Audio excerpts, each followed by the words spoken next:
Hello guys, मेरो YouTube च्यानलमा हजुरहरूलाई स्वागत छ। यो चाहिँ मेरो फर्स्ट ब्लग हो। हजुरहरूले माया र सपोर्ट गरिदिनु होला। यो मेरो नाम चाहिँ डस्नी थारू हो। हामी चाहिँ कोलपुरमा बस्छौँ। आज हल्का मौसम चिसो छ।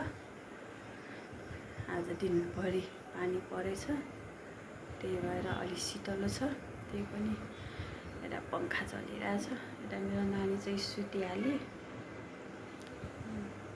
अघि नै। यता मेरो यो निन्द्रा लागिरहेको थियो के नानीलाई यस्तो झिझिरहेको थियो। यता यो सबै कपाल यता तानेर मुछेर रिसाएर बुनुले खाना खुवायो अनि बुनुले सुतिहाल्यो। बिहान छिटो उठिहाल्छ, अब स्कुल पनि जानुपर्छ, त्यही भएर आजकल सुत्न नपाएर हो कि के हो नानी एकदम झिझिन्छ, जिद्दीपना एकदम गर्छ।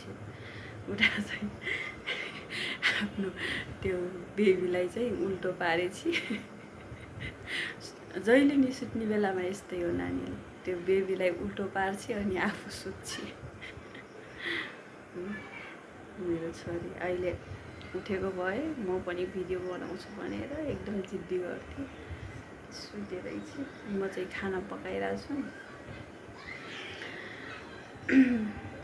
मेरो ब्लग हजुरहरूलाई कस्तो लाग्छ माया र सपोर्ट गरिदिनु होला।